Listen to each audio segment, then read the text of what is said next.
Hi, it's Alistair at Selective Scotland. This is my introduction to my weekly newsletter for November the 2nd, 2018. I'll start off by, I did a news item specifically about piping, because I got an opportunity to email the marketing officer of the National Piping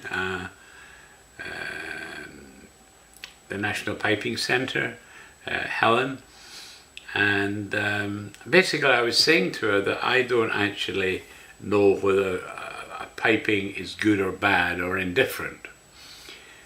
I like the pipes and I pretty much like anything that's played, but I would like to know more about how I can appreciate really good piping. And I was trying to ask if she had done any videos at any time to show the difference between a really great piper and just an ordinary piper. And so she kind of replied, and I thought I'd give you her reply because it gives you some pointers. But she also gave me a couple of links, which are really interesting ones.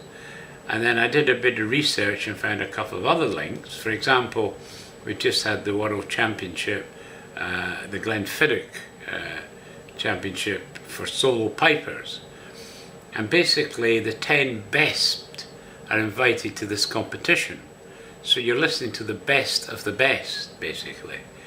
And I found there's a link to the 2017 competition where all 10 of the competitors are playing, and they all play basically 3 tunes. And if you really want to listen to solo piping at its very best, that's you want to just click that link and have a listen in. And also I've got a link in the news stories to the winner of the 2018 competition, and again a link so you can listen to him playing. So all in all, if you love piping, especially solo piping, this is going to be a little feast for the ears here. Okay, now on to the actual news stories I picked for you this week. History of Pictish stones rewritten by breakthrough research. It says the history of Pictish symbol stones in Scotland is being rewritten, with new research finding the mysterious monuments were being created hundreds of years earlier than previously thought.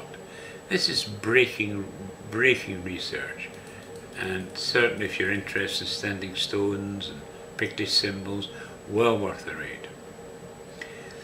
Then Finlay Johnson wins Glenfiddich Piping Championships. This is the one I mentioned earlier. A piper from Tyree has won the world famous Glenfiddich Piping Championship.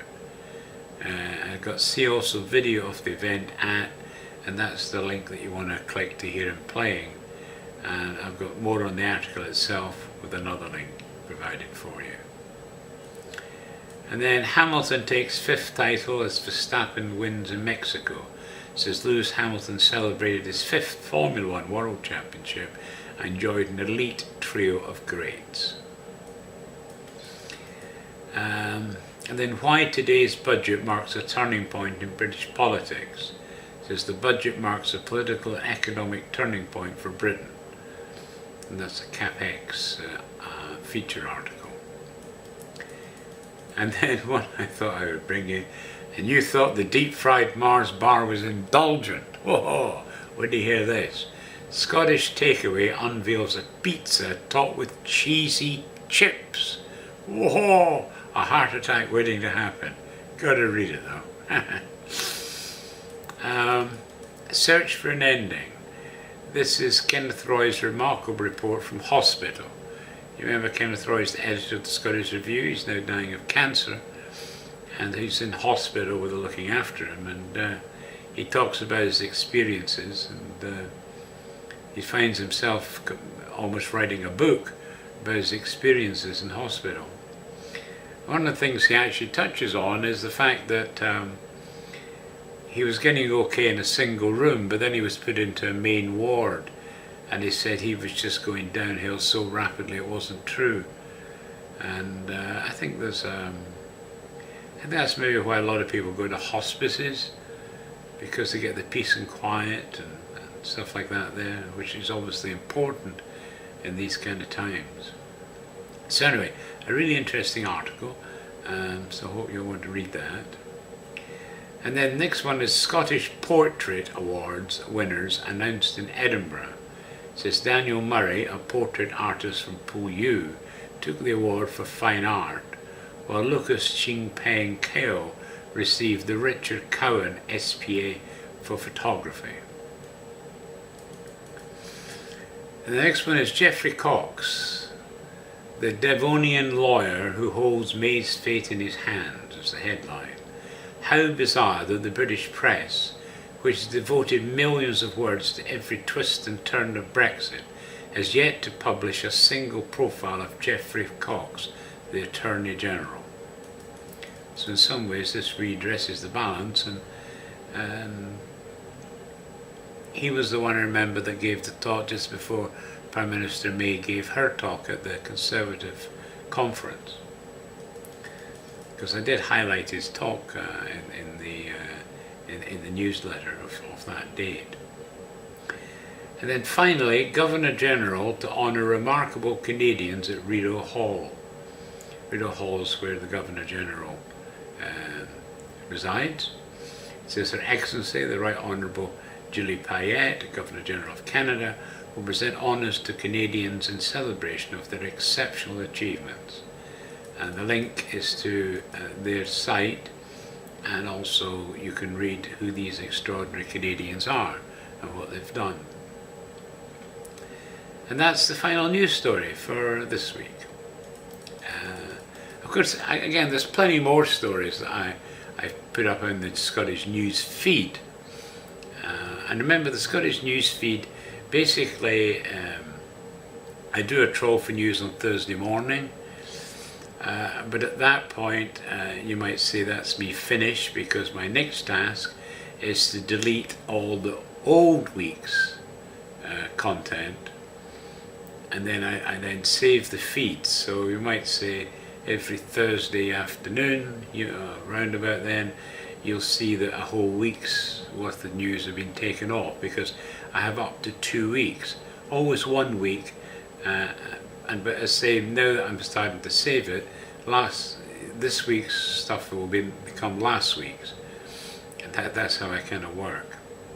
But and the link, as I say, I give you a link here in the newsletter, but there's also a link on the website at electricscotland.com.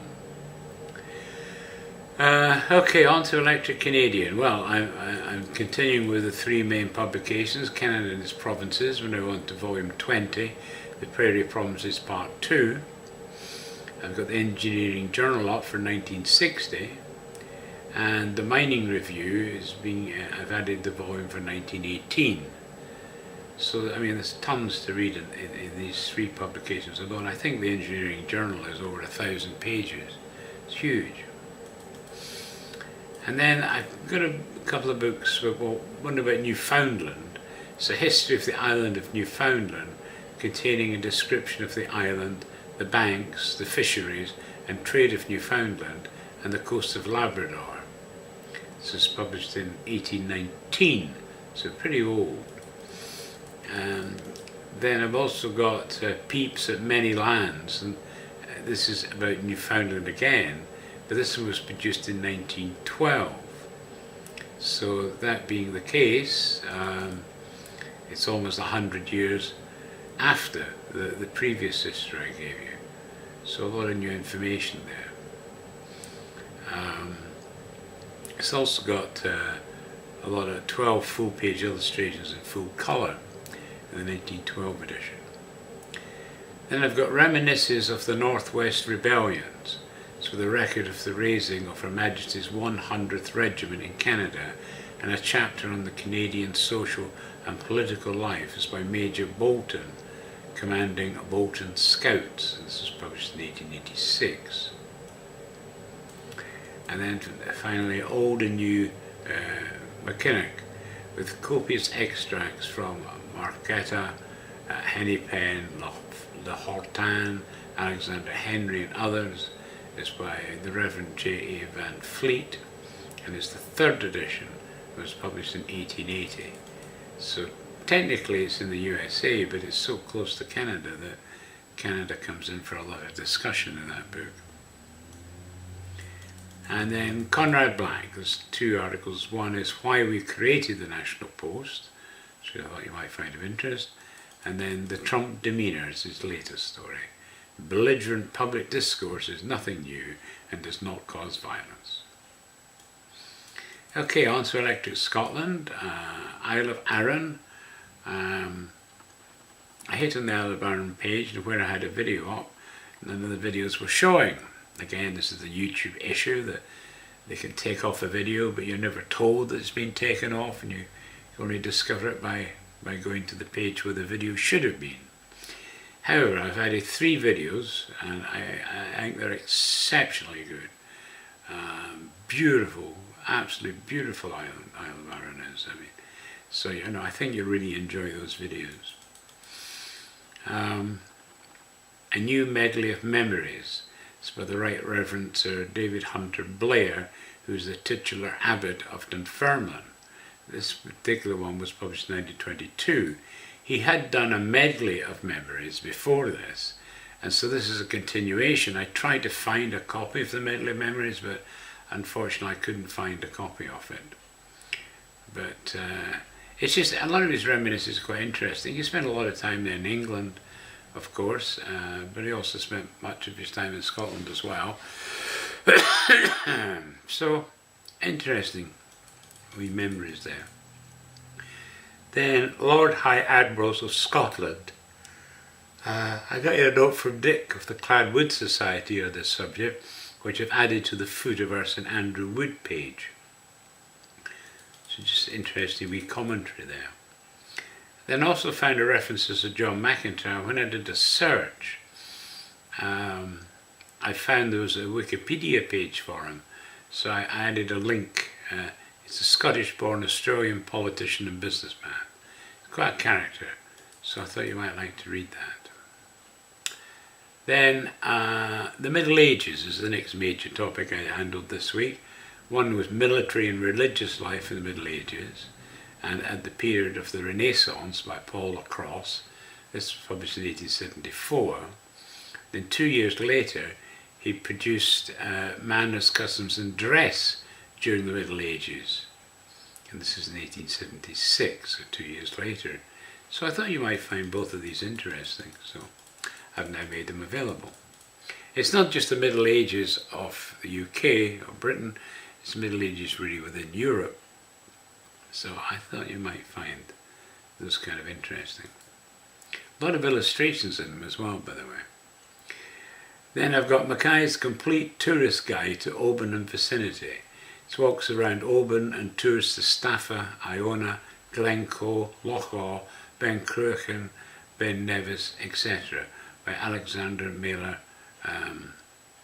Faircharge, with maps and illustrations, timetables, postal and other information, new and enlarged edition for 1897. So if you're going up to Oban and the islands, I suggest that might be a worthwhile read for you. And then 150-year anniversary of the launch of the clipper ship Thermopylae. She is said to have been the fastest clipper ship ever built, and she had the honour of racing home against the Cutty Sark and getting home first. This was due to the great seamanship of her master and crew, and also the quality of her build. So that's added that towards the end of the page. At the Bard of Banff, as you know, has been putting together a number of books on the shipping industry in Aberdeen, and so I've added that wee story sent into that page. And then Best Newfangled Family Tree, we've got in the November 2018 issue, section 1. As always, good stuff to read in Best one. She was very ill just recently, by the way. I mean, it's almost sounded like she had a bad bout of flu from the symptoms she was describing. I obviously mentioned having a hot toddy to her. Not sure if she's going to have one or not, but thought it'd be interesting. Okay, and then the Four Scots Flashmob official video, Great Piping and Highland Dancing, which you can view at. That's the one I mentioned initially. And then I've got two interesting biographies, both from the famous Scots series of books. First one is about Robert Ferguson. It's by A.B. Gossart, published in 1898. And of course he's the poet that apparently inspired Robert Burns very much. Then the second of the biographies is Fletcher of Saltoun. It's by G.W.T. Ormond, published in 1897. Again, he's quite a character in Scottish history, so I hope you'll like to read both of those. And then finally, the story for this week is, I'm bringing you this story, and this is the heart of my decision to leave the EU. I believe we can do much better outside the EU, but we do need to be determined to be successful, and this story outlines what must happen if we're to benefit from leaving the EU. It's also why I'm very much against the Chequers deal and Prime Minister May's decisions on the whole Brexit process. Now this is a 5-page summary of what's in the actual 150-page report. So having read the summary, I think you'll get a gist of what we're talking about, but I've also put a link to the full 150-page report should you wish to go to the bother of reading it all. But certainly I think reading the summary would at least be a good start to understand the different approaches. So that's it for this week, and I hope you've all recovered from Halloween. I was on the go for about 3 solid hours. I found they came just before 6 o'clock.